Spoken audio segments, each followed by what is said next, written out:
So welcome everybody. We are at the fourth session of the third cycle of international webinar Dialogues of Art, History and Law.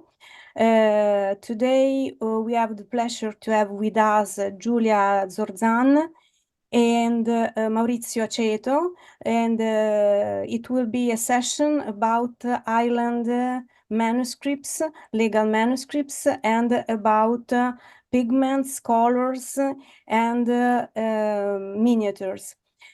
So Giulia Zorzan have a master degree at the University of Ireland about studies, medieval studies, Island medieval studies. It's correct? Yeah.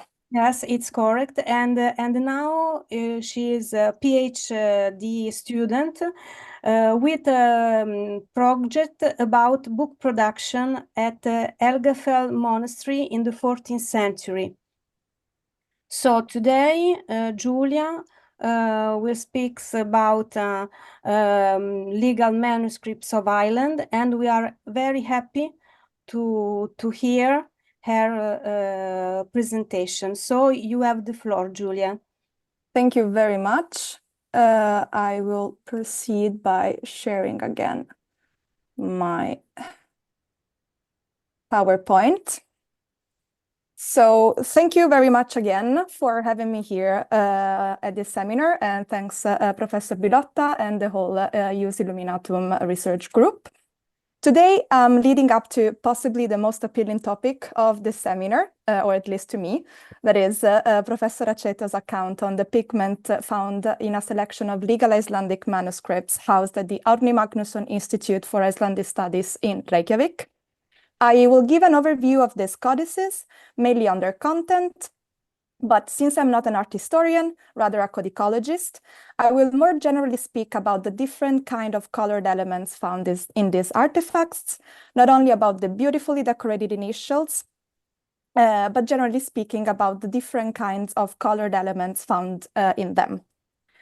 This is because, contrary to other European traditions, Icelandic manuscripts, especially in the earliest period, do not show particularly lavish miniatures and not much decoration in general, for that matters.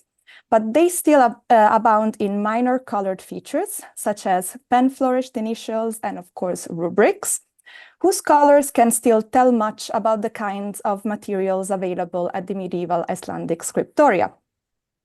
Some of the codices that have been chosen to be analytically analyzed are part of the corpus I research in my doctoral project at the University of Iceland, where I analyze how colors were used mainly for functional purposes in vernacular manuscripts from the 13th century, whereas those dated to the 14th century were chosen for their association to two of the main production centers during the Icelandic Middle Ages, the monasteries of Þingeyrar and Elgafell, which are actually dated more towards the second half of the 14th century. As the title of my presentation today illustrates, and because of the present context, I'm going to focus on the legal manuscripts of this period that are written in the vernacular, in Old Icelandic. As every time I am presenting to an audience outside Iceland, I feel the need to specify that Iceland was settled at the end of the 9th century by Norwegian, or better, Norse settlers, and it was not until the conversion to Christianity around the beginning of the 11th century that the country was introduced to the Latin alphabet first, and thus to the art of writing. Therefore, if we are talking not much about the 14th, but definitely when we're talking about the 13th century, we are still in the first period of manuscript production in the country. The first material to circulate and to be committed to writing was almost certainly written in Latin, but unfortunately, much has been lost nowadays, and we have no records about bookmaking in Iceland for much of the initial period. We can, however, presume that it primarily concerned books destined to the education and to the liturgy, or religious texts in general. However, it did not take long for Icelanders to start writing also in their own vernacular language. In a work known today as the First Grammatical Treatise, which can be considered as sort of an orthographic reform for the Old Icelandic language that was presumably written around the middle of the 12th century, where it is stated that among the first texts to be committed to writing were indeed sacred works, as to be expected, genealogies, but also laws. And from this evidence, it can be therefore surmised that already in the early 12th century, the copying of this text had been going on for quite some time already. However, the oldest preserved material dates only to around that period, that is the middle of the 12th century. Legal manuscripts constitute the majority of the preserved material, or at least a large percentage of all transmitted manuscripts. And this is interesting because this does not only concern Iceland, but all the Nordic countries in general, where the transmission of legal codices continued long into modern times. I reported here this table from a study carried out by Professor Maurizio Aceto at the University of Iceland, just to give you some numbers and to provide you with a better overview of the topic, which shows the number of legal manuscripts that have survived in Iceland throughout the whole Middle Ages, and how the transmission of legal codices only increased in time.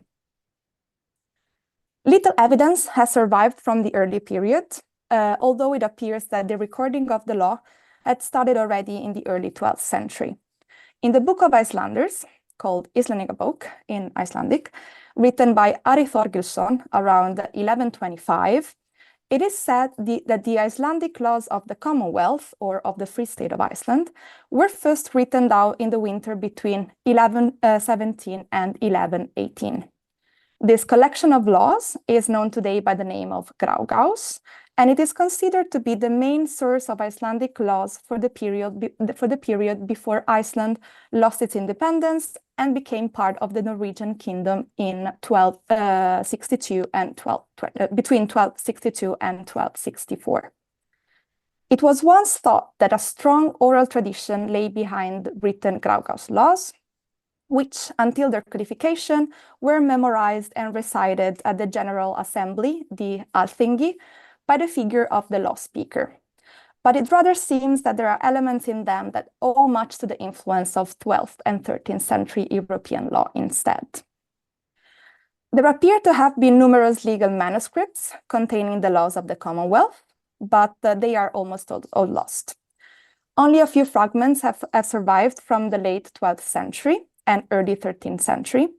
These are AM 315 D folio, dated to around 1150, 1175, here the first fragment to the left, and AM 315 C folio from the earliest 13th century.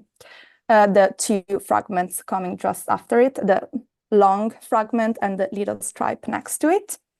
Only two folios survive from both fragments, meaning the first fragment is that one plus another folio, whereas of the second one is the first verso recto and verso, and the other stripe that belongs to another folio.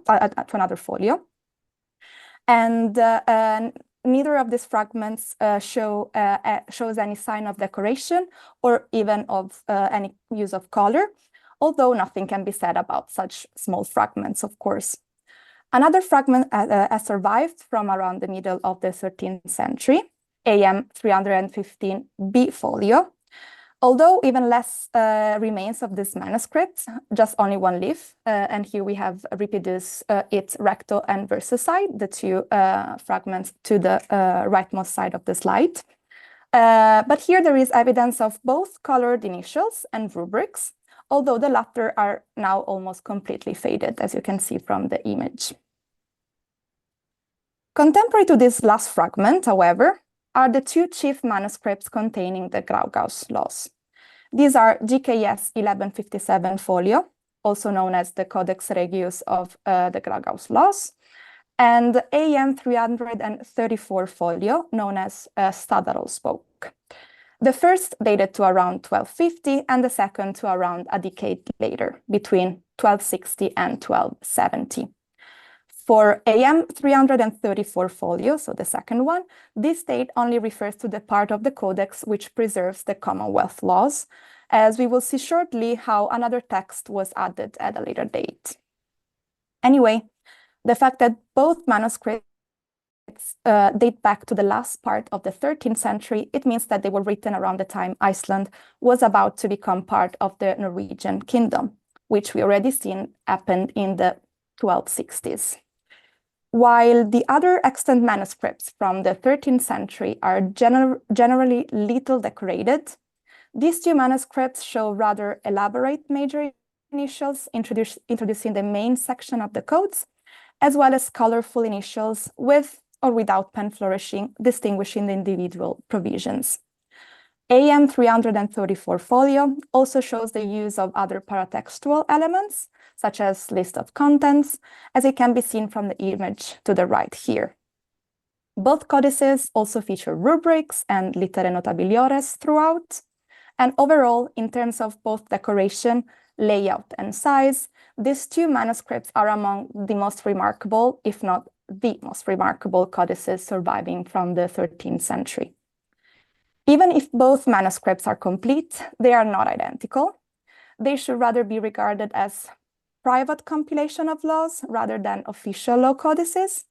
It is therefore conceivable that they were intended to have a role in the dealings with the Norwegian crown, almost as an attempt to ensure that as much of the Icelandic legal tradition as possible would be taken into account while the Norwegian king was having new laws drawn up. After Iceland became subject to the Norwegian crown, in fact, King Magnus Hákonarson, whose nickname is indeed the Lawmender, had a law book sent to Iceland in 1271, which was approved at the General Assembly between 1272 and 1273. This law book is now referred to as Jarmsida, and it is only preserved with a small lacuna right in Stadarolsbók, so that the codex that we've just seen before. And this text was appended to the Graugaus text starting from folio 92 verse, so that we see reproduced here in the slide. So this is the beginning of the Jarmsida text in IEM 334 folio. As anticipated before, this text was added only at a later date by a different scribe around the 1270s, and therefore right after its compilation. Jarmsida was soon followed by a new code called Jónsbók, named after the lawman Jón Einarsson, who brought the book to Iceland and was probably also among its chief compilers. The new code was accepted in Iceland in 1281, and this rapid substitution, we just saw that Jarmsida was adopted just a decade earlier, was most probably due to the Icelanders' dissatisfaction with Jarmsida because of its remoteness from the Icelandic legal tradition. This does not mean that Jónsbók was positively welcomed by the Icelanders, on the contrary. But at least the new law made extensive use of Graugaus provision, and eventually Jónsbók became the principal law of Iceland for around 4 centuries. No manuscript in Iceland has been so often copied and decorated, and no work there are extant so many manuscripts as there are of Jónsbók, which is preserved in more than 300 manuscripts in both parchment and paper. Jónsbók was also the first secular book to be printed in Iceland in 1578. The code is usually preceded by a letter from King Magnus to the Icelanders, in which he states the reasons for his sending them this new code. Moreover, appended to the manuscripts are also found the various amendments to the laws, which are called réttarbætur in Icelandic, that were brought about by the king's successors throughout the following years. In many of the earlier codices, Bishop Árni's church law, Kristin réttur Árna biskups, is also included in the codices. This was originally approved by the General Assembly in 1275 at the instance of Bishop Árni Thorlaksson, thus supplanting the Graugaus Christian law component in force up to that point. The new church law became obsolete only with the Reformation, when it was introduced in Iceland around the middle of the 16th century. So it is usually omitted in the younger manuscripts. So in the Jónsbók manuscript that I will shortly show, we usually found also the various réttarbætur, the amendments, as well as the new church law. However, Bishop Árni's church law did seemingly circulate also independently. The oldest extant copy is a 2-leaf fragment, AM 173 DB5 quarto, dated to around the year 1300, that you can see here to the left in the slide. Unfortunately, we cannot determine whether this originally circulated alone or belonged to a much more extensive codex. Apart from being the oldest fragment, I decided to include this fragment in the overview because even in the only pen-flourished initial that has survived, as you can see here in the slide, very interesting information have emerged, which I'm sure Professor Aceto will illustrate shortly. So I'm not spoiling anything at this moment. But from around the same period, we also have AM 49 octavo, a small manuscript for the most part undecorated. There are only some minor initials that can be barely seen at the moment, and they cannot be very much seen in the image on the slide as well. And some very faded rubrics as well. It is only partially defective, with at least one leaf missing at its beginning. But despite this, and despite its simplicity, this codex is important for the number of marginal notes referring to the sources used to write the law. But going back to the main law code, Jonsbok, the oldest copy dates to the late 13th century, and it's AM 134 quarto. The codex is fragmentary, but a couple of decorated major initials have preserved, that you can see also here in the slide, but also plenty of red rubrics and plain colored minor initials, which are only rarely pen-flourished. Among the other Jonsbok codices analyzed by Professor Aceto, we have 2 manuscripts traditionally attributed to the Benedictine monastery of Þingeyrar in northern Iceland, as you can see in the map at the top of the slide. These are 2 mid-14th century manuscripts, AM 127 quarto and GKS 3269A quarto. As already seen in the other codices, the main colored features in these 2 manuscripts are red rubrics and pen-flourished initials. Moreover, both codices feature major decorated initials, some of which are even historiated. In both, we have, for example, an initial F, in which it is represented Kid Magnus, holding a book, most likely the law code itself. And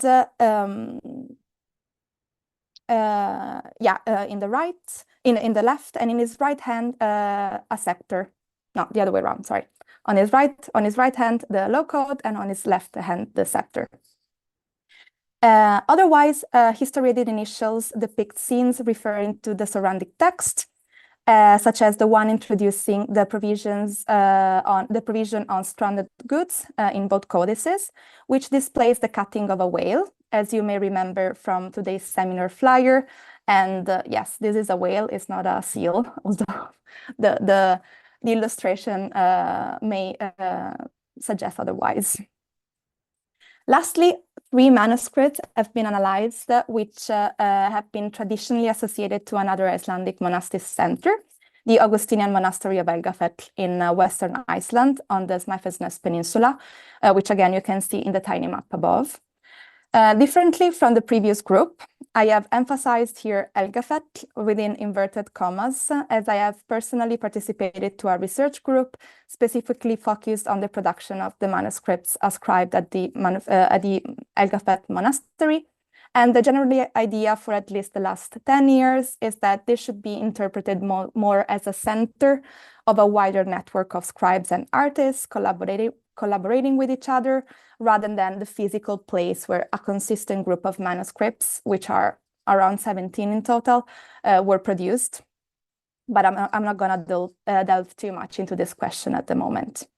I'm rather going to start by presenting AM 156 quarto, which is among the most modest, let's say, codices preserving the Jonsbok text within the Helgafell group.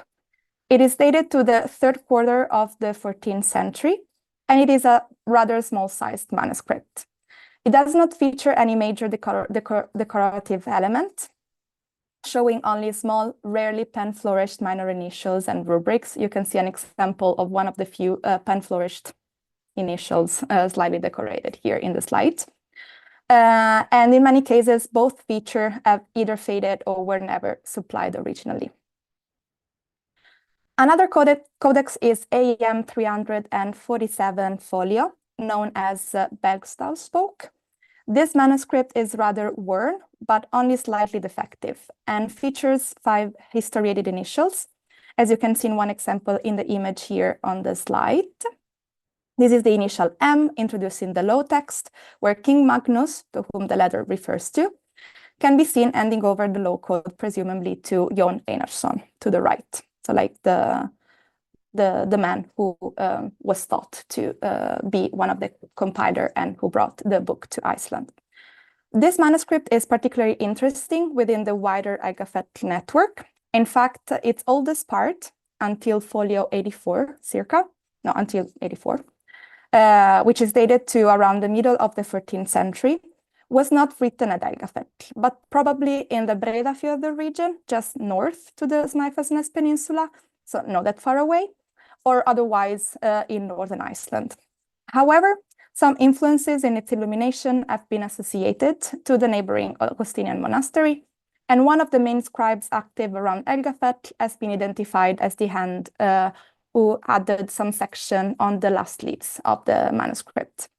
So the manuscript did not found itself in that area, must have found itself in that area at some point, but before that, its main core was compiled elsewhere.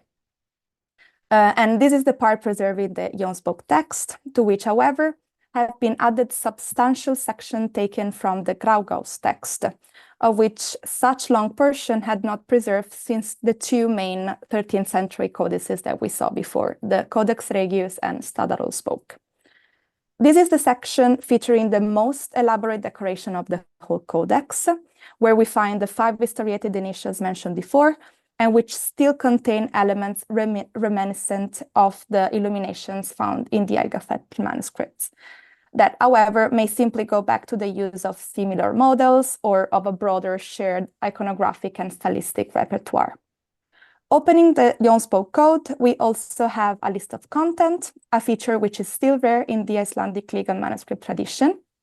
The only other example was in Stadarolsbok that we saw before, and other examples are otherwise only found in codices from the later centuries. This thus means that already in the 13th century, these scribes were familiar with the legal manuscript tradition and the layout strategies in use on the continent. After this section was completed, the same scribe went back to the book around a decade later, adding more legal status, and finally, after another 10 years, the Helgafell scribe added some more material, as mentioned before. To stress the difference between the older part produced outside the Helgafell environment and the rest of the codex, there is also the general decoration of the following 2 sections, which is way more simpler, featuring only small pen-flourished initials, but which in their turn find some correspondence in other Helgafell manuscripts. So, all in all, this is a very fascinating manuscript, and all these details only add to its complicated yet very interesting genesis. Last but not least, we have IEM 350 folio, which is probably the most remarkable of all the Icelandic illuminated manuscripts, and therefore a worthy example by which concluding this roundup as somehow the apex of everything seen so far. This one is one of the few Icelandic manuscripts of which we know the exact date of its production, of its writing, which is 1363, although it is not stated where and by whom it was written. It is known by the name of Skarðsbók Jónsbókar. It should be distincted from another Skarð manuscript, Skarðsbók Postulasagna or Codex Skardensis, which originated from the same production environment around the Helgafell monastery, but which preserves the lives of saints. The main part of Skarðsbók Jónsbókar, so IEM 350 folio here, as the name suggests, preserve the text of Jónsbók, but also of Írskrá, which is a Norwegian court law of King Magnus, describing how king's men should behave in the Norwegian realm, that by this time included Iceland.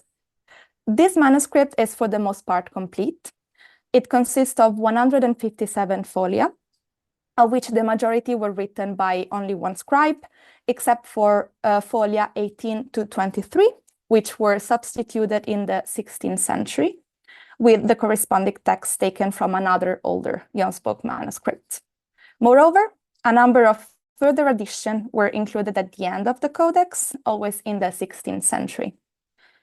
IEM 350 folio is among the richest in decoration of all the Icelandic manuscripts, and it is an exceptionally lavish work.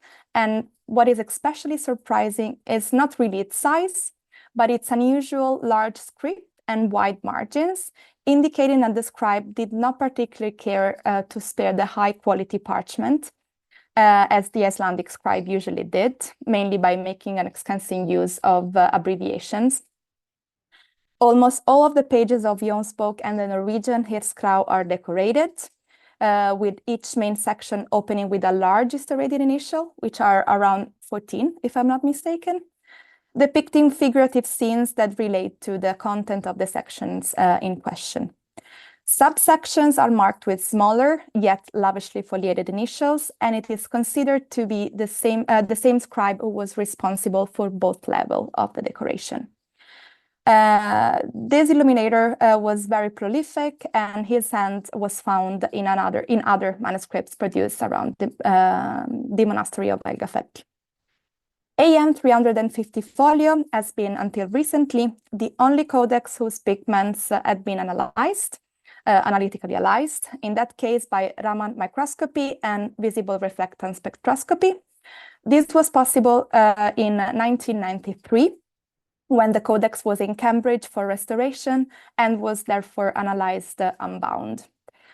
Today, those results add to the invaluable findings of the analysis carried out in Reykjavik in 2021 using FORCE and XRF techniques, which Professor Aceto will now illustrate.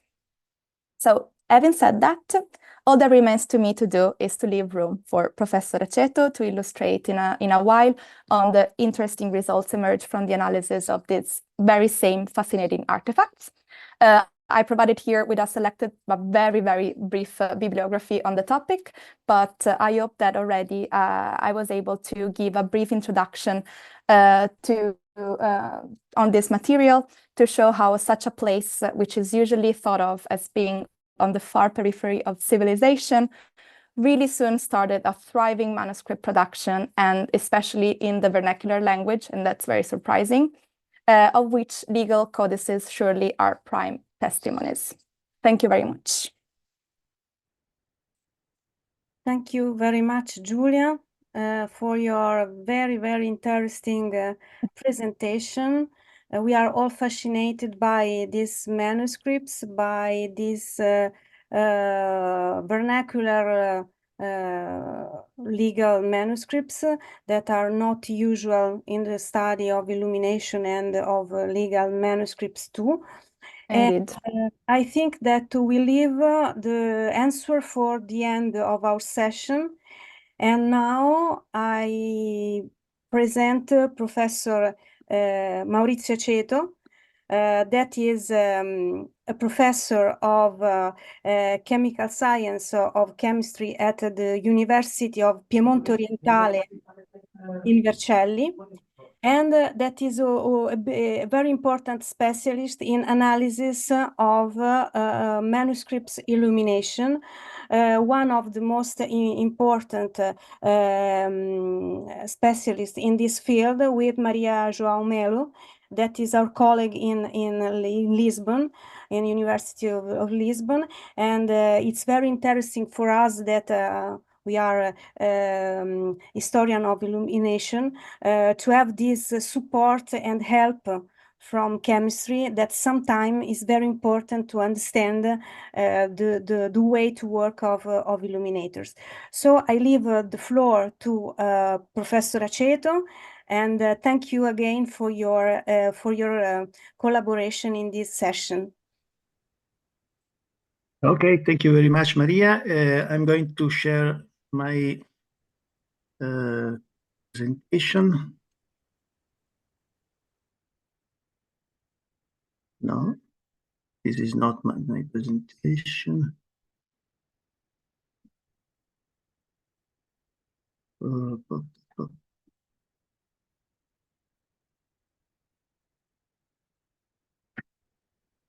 Okay. Can you see it? Yes, yes. Okay. So good. We see the modalità presentazione, no full screen. So, okay.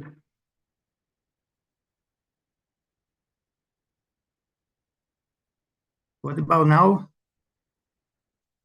Now we see yes, now it's perfect. Okay. So good afternoon, everybody. In 2021, me and my colleague Angelo Agostino were asked to join Vasare Rastonis, the conservator at the University of Reykjavik, in order to analyze some Icelandic manuscript. We carried our instruments and we tried to analyze as many manuscripts as possible. Then I had the occasion of coming back when Giulia asked me to help in her PhD work in 2023. So our analysis aimed at increasing the information on some points. I can say, generally speaking, to increase the knowledge of this manuscript.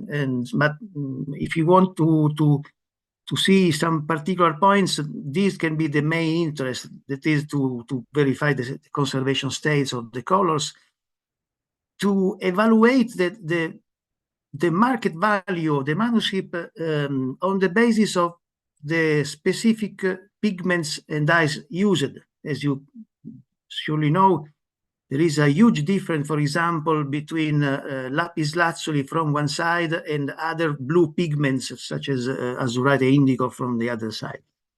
And finally, another interesting point, and particularly in this case, is trying to have information on the provenance of the colorants.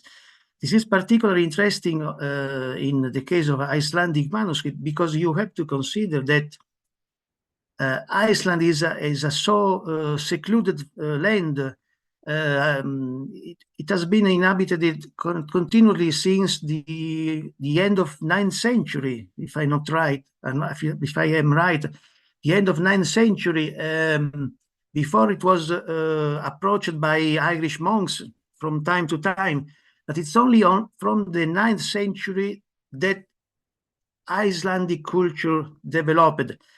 So after that, as far as I know, it was under the island was under the Norwegian rule for many centuries, but it remained outside the general trade network that we know. So what I'm trying to say is, when we approach a Southern Europe manuscript, we don't care about the provenance of the pigments of the color, because we give for granted that every pigment was available for European painters. In this case, the question is, where did the Icelandic painters get their colorants from? Because you must know that there are very few mineral resources in Iceland, and since most of the pigments are taken from minerals and rocks, the question is how were they able to produce such miniatures? Okay, Giulia said the manuscripts are not lavishly illustrated, but there are a lot of miniatures indeed. There are green, blue, red, yellow initials. So we have to understand where this color come from. As to the conservation state, usually the parchment is, I mean, it's not the whitish parchment we are accustomed to in Southern Europe manuscript. It's usually a brownish parchment, Nevertheless, the miniatures are frequently in good conditions. You can see here the two whales sewn in two, as Giulia said. Okay, about the market value of the colorants, I propose you a sort of ranking of the various colorants. On the left, the most valuables. So when we find in a manuscript these colorants, we are sure that that manuscript was produced for rich people. The most expensive pigments are lapis lazuli, cinnabar, and gold. Just for joke, I put also Tyrian purple, but as I said, it's a joke because it has been never used on manuscript. So this is the base to give an evaluation, a market evaluation of a manuscript. So this is the list of the low manuscripts analyzed in the two analytical sessions. They are dated between the 13th and the end of the 14th century. And these are the palettes that we identified using the force and X-ray spectrometry, X-ray fluorescence spectrometry techniques. One first consideration is the pigments that could be available in Iceland. They are very limited indeed. They can be green earth, which is a sort of green ochre. In Iceland, there are celadonite mines, so green earth was available because green earth can be composed by celadonite or by glauconite. So this can be a native mineral, native source. And of course, the ochres. The ochres are the most common pigments, the red ochres and the yellow ochres. But that's all. That's all. That's all the Icelandic painters had at their disposal. All the other colorants must have been imported, and I have no idea where from. Oh, another pigment can be the bone white. This is very simple to produce. It just takes to burn a bone in order to obtain a mineral white. So no need to import from abroad, of course. But as far as the other colors are considered, they were not available in Iceland.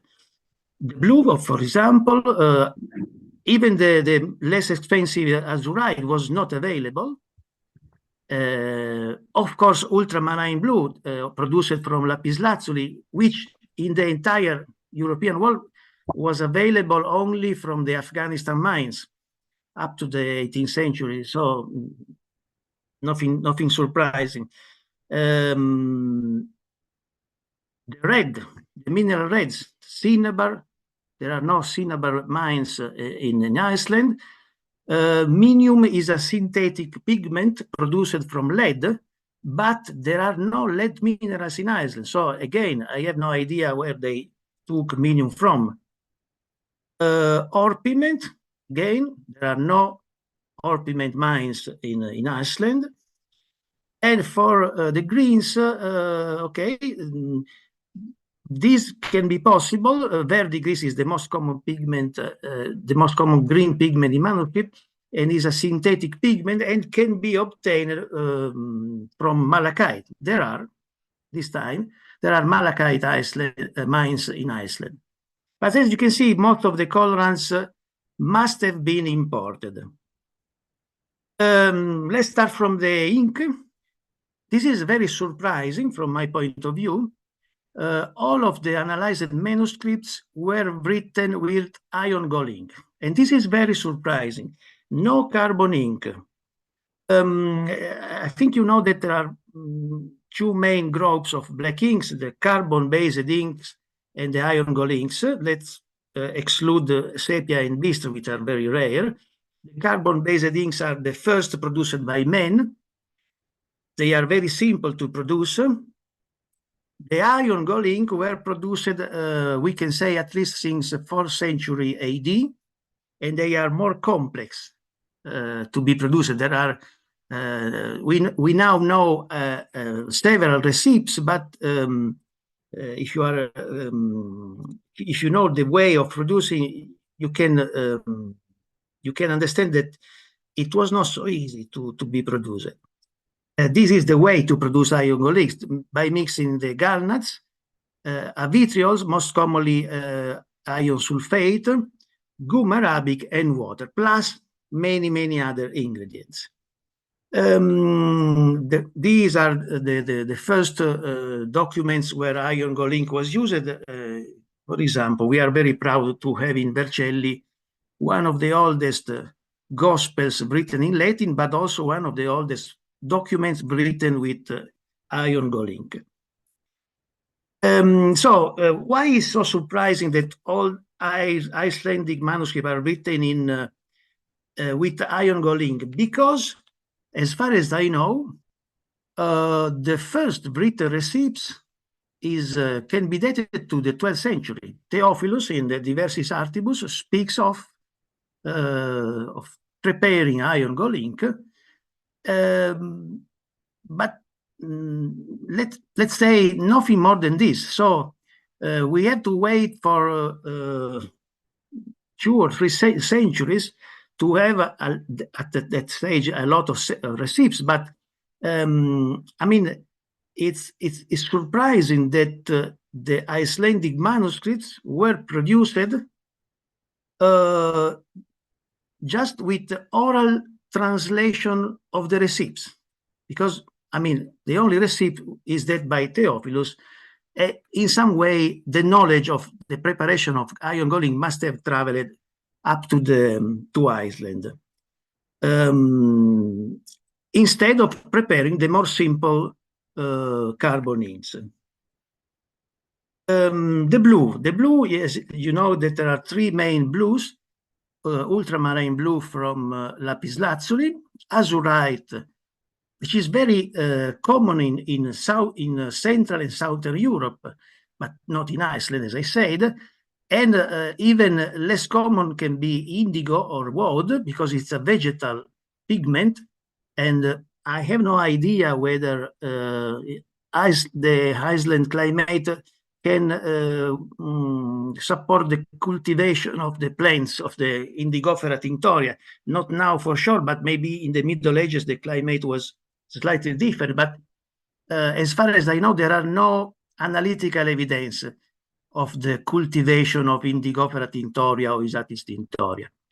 So in the manuscript analyzed, the blues are always painted with azurite, and there are only 2 cases in which ultramarine blue is present. One is the AM 334. So we must consider that this particular manuscript, the other one is AM 127, these 2 particular manuscripts they must have a particular meaning, because they were decorated with a pigment coming from Afghanistan.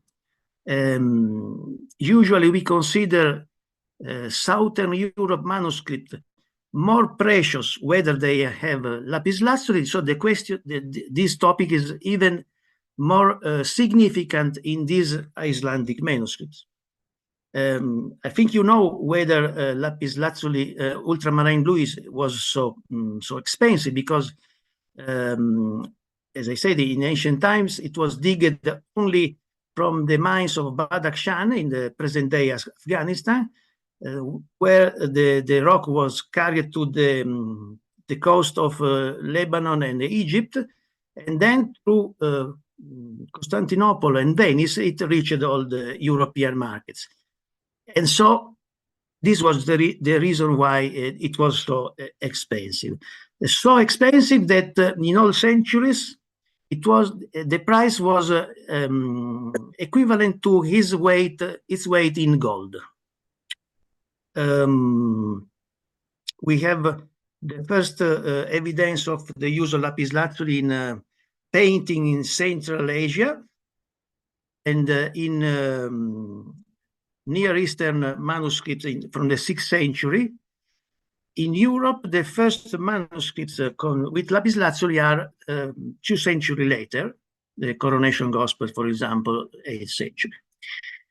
As far as the green are considered, as I said, there are celadonite and malachite mines in Iceland. And indeed, green earth is very common on this manuscript, but verdigris is even more common.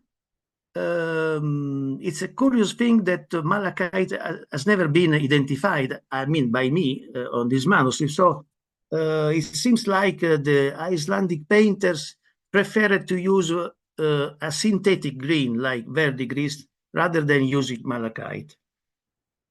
For the yellow, the 2 most important yellow pigments are orpiment, which is more expensive, and yellow ochre, which is quite common. In all the low manuscript analyzed, orpiment is used. So this is again quite curious because there are no orpiment mines in Iceland. But I can cite you this study by Smith and Olafsson, very recent study. These archaeologists found in a 10th century Viking site the evidence of a number of fragments of orpiment, not used for painted, most probably used as substitutes of gold, because as you know, the name orpiment derives from the Latin aurum pigmentum, so it was used to simulate the appearance of gold. So the authors of this study hypothesized that orpiment was imported from Europe, or maybe even from Turkey, in exchange of sulfur. Sulfur was a typical market production in Iceland, and it was traded in exchange of other goods. These, as you can see in this figure, the possible trade routes followed for the trade of orpiment, one by sea and the other one by the Baltic way. And this is a beginning of explanation of the availability of pigments. That is, the trade routes between Iceland and the rest of Europe must have been more deep than we can think. And finally, the reds. Again, we have a typical hierarchy that is cinnabar is the most expensive. Red lead ranks second. Red lead is again a synthetic pigment from lead minerals, but as I said, there are no lead minerals in Iceland, and as well there are no cinnabar mineral in Iceland, and the more common red ochres. In all the manuscripts analyzed, we have cinnabar, we have red lead, we have frequently mixtures of cinnabar and red lead, and we have, of course, red ochres because they are very, very common. So in the end, we must, I think we must change our view on the consideration of Iceland as a secluded land. Also considering some recent archaeological studies by Kristjansdottir, I think the pronunciation is not very good, but these archaeologists found several evidence of the fact that thanks to the network created by the monks, there were frequent exchanges of goods, of knowledge, of course, of ideas between Iceland and Europe. So this accounted for food, as you can see, medical material. For example,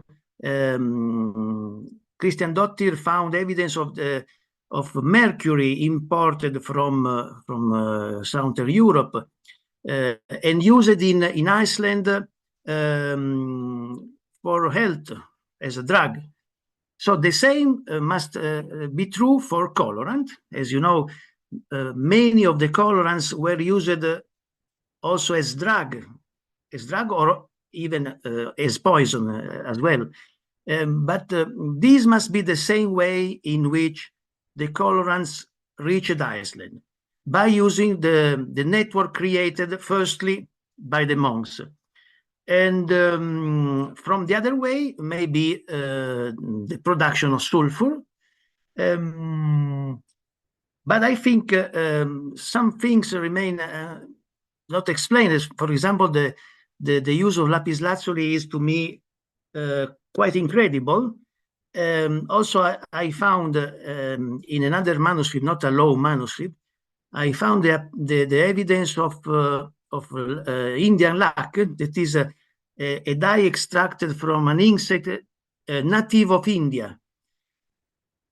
And this is another thing that deserves an in-depth study. So in the end, I think we have to improve the diagnostic information, trying to find evidence of exchanges, commercial exchanges, trying to find information that can bring more information on the Icelandic production of manuscripts and so on. Thank you for the attention. So thank you very much. It was very, very interesting. And your presentation show how these analyses are very, very important also for art historian to understand also the economical and circuit of circulation of these materials.